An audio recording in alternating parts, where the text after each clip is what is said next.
Sexta-feira da 28ª semana do Tempo Comum. Eu sou o Padre Pedro Paulo. Iniciamos agora mais um programa, a Bíblia no Mundo de Hoje. Estas sextas-feiras, como já sabeis, propulsionam o nosso caminho da sexta-feira da 28ª semana para o domingo da 29ª semana. Portanto, hoje o que estamos lendo é o Evangelho que vai ser celebrado no próximo sábado, a partir das 18 horas em geral, e sobretudo no domingo 29º do Tempo Comum. Sempre São Marcos, porém entre os versículos do capítulo 10, 35 a 45. Naquele tempo, Tiago e João, filhos de Zebedeu, aproximaram-se de Jesus e disseram-lhe: Mestre, queremos que nos faças o que vamos pedir. Jesus respondeu-lhes: Que quereis que vos faça? Eles responderam: Concede-nos que na tua glória nos sentemos, um à tua direita e outro à tua esquerda. Disse-lhe Jesus: Não sabeis o que pedis. Podeis beber o cálice que beberei e receber o batismo com que serei batizado? Eles responderam: Podemos. Jesus então disse-lhes: Bebereis o cálice que bebereis o cálice que vou beber, e sereis batizados com o batismo com que serei eu mesmo batizado. Mas sentar-se à minha direita ou à minha esquerda não me pertence. Concedê-lo é para aquele a quem está reservado, é para aqueles a que está reservado. Os outros 10, ouvindo isso, começaram a indignar-se contra Tiago e João. Jesus chamou-os e disse-lhes: Sabeis que os que são considerados como chefes das nações exercem domínio sobre elas, e os grandes fazem sentir sobre elas o seu poder. Não deve ser assim entre vós. Quem entre vós quiser ser o grande, será vosso servo. E quem quiser entre vós ser o primeiro, será de todos escravo. Porque o Filho do Homem não veio para ser servido, mas para servir e dar a vida pela redenção de todos.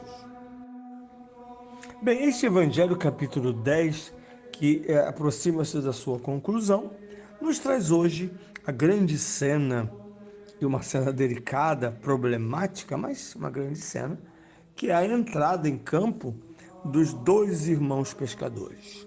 Lembre-se que no início dos evangelhos que narram os primeiros chamados na Galileia, são 4 pescadores, sendo que 2 são irmãos, os filhos de Zebedeu, e também os irmãos Pedro e André, que é a primeira barca. A segunda barca dos filhos de Zebedeu é composta pelos irmãos Tiago e João, cuja mãe também fará uma intervenção. Parece que essa família tinha uma visão política e de carreira dos filhos, já que a palavra glória é uma palavra que para o homem antigo tinha um papel fundamental. Os heróis, os deuses, todos estavam, os semideuses, todos caracterizavam-se por terem um destino de glória. Sobretudo os grandes guerreiros, como Teseu, Aquiles e tantos outros, que ao morrerem jovens, no auge de sua carreira, tinham sua memória fixada, não na decadência de um velho atleta, mas no fulgor de um jovem valoroso que tomba para a glória. A glória é a memória. Ser recordado pelas gerações é um pleito de glória para homens que agiram à altura desta herança e desse título. Portanto, a família Zebedeu tem lá suas palhetas de interesse. Dessa vez os dois vêm e vêm com uma questão fechada, bem interessante, como Jesus tem uma paciência imensa conosco. Porque eles chegam dizendo, faça o que queremos.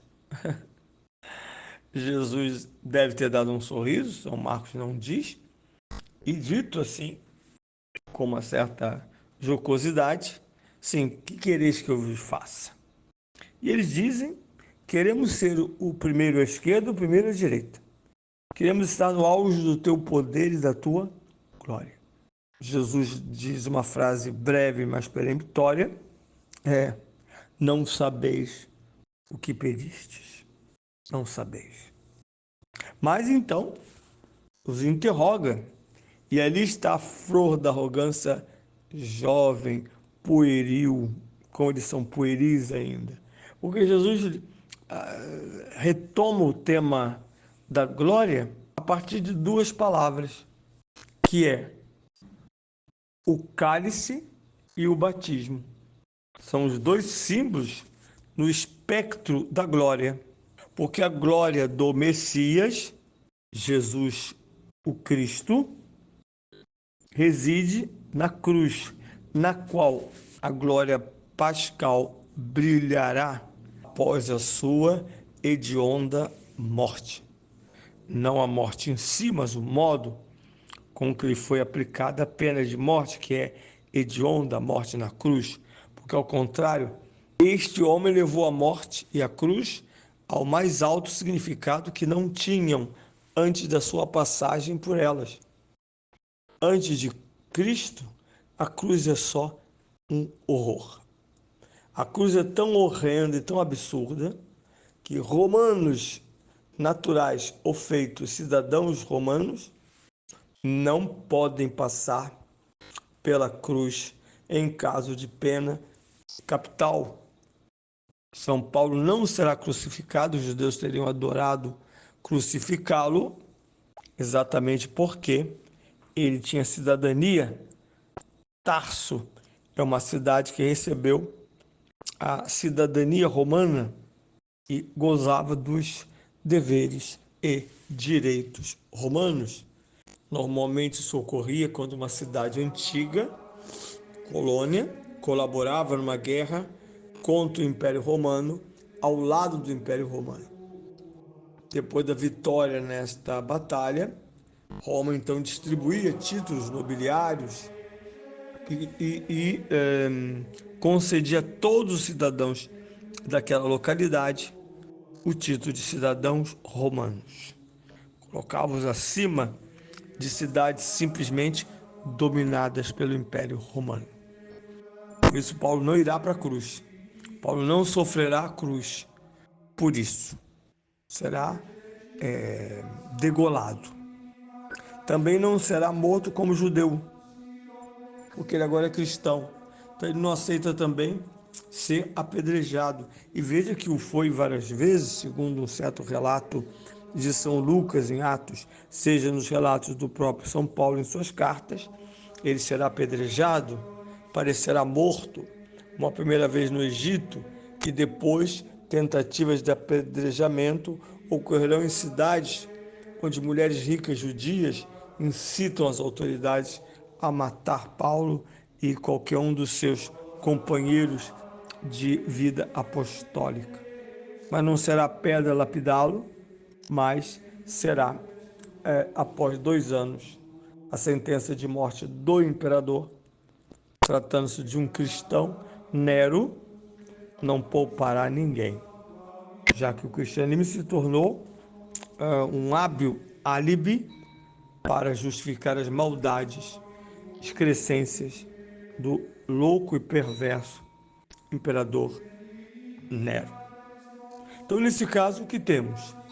Dois meninos que, diante da pergunta sobre a paixão, esta paixão que por 3 vezes Cristo anunciará aos seus apóstolos, quando os apóstolos se colocam, quando se coloca diante dos apóstolos a questão da messianidade, Cristo imediatamente após declarar que Pedro estava inspirado ao reconhecer Jesus como o Messias de Deus, ou como em São Lucas, o Cristo de Deus, ungido. Muito bem. A identificação, a discriminação, né? Discriminar, não discriminar. Hoje é uma confusão favorável à bagunça, que é chamar tudo de discriminação. Não. Quando eu tenho um almoxarifado de uma empresa, eu tenho que discriminar os objetos que estão lá, identificá-los, classificá-los, nomeá-los. E no caso de um supermercado, os preços que são constantemente modificados para cima. Enquanto discriminar tem o significado de eliminar. Eu elimino e discrimino o assassino, o ladrão.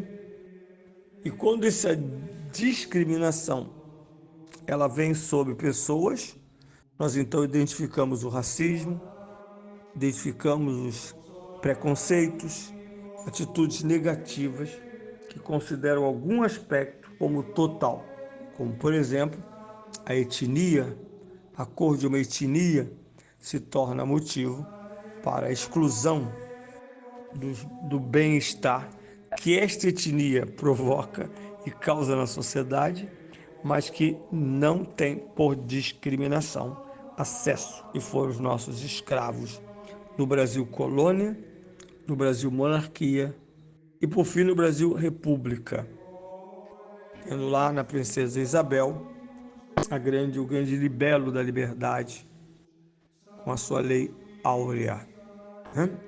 Bem, dito isso, nós entramos na semana no qual esses dois jovens dirão a Cristo: podemos, we can. Não é bem assim. Mas ouviremos a constante deste evangelho na próxima segunda-feira.